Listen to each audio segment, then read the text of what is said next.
Saudara, pemberangkatan haji melalui embarkasi Makassar untuk gelombang kedua mulai dilakukan untuk kloter 22. Untuk gelombang kedua ini jemaah calon haji akan langsung diterbangkan ke Jeddah dan gunakan pakaian ihram. Pemberangkatan haji di tanah air termasuk embarkasi Makassar mulai memasuki gelombang kedua. Gelombang kedua dimulai pada 16 Mei 2025 atau bertepatan saat pemberangkatan kloter ke-22. Khusus untuk gelombang kedua, jemaah haji akan langsung diterbangkan ke Jeddah. Jemaah pun wajib menggunakan pakaian ihram. Berbeda dengan pemberangkatan gelombang pertama.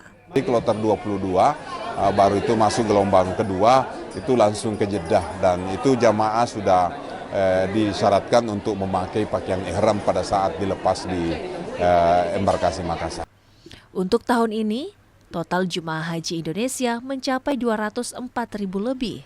Hampir 15.900 calon haji diberangkatkan melalui embarkasi Makassar. Mereka tergabung dalam 41 kloter dan diberangkatkan hingga tanggal 30 Mei mendatang. Tim Liputan.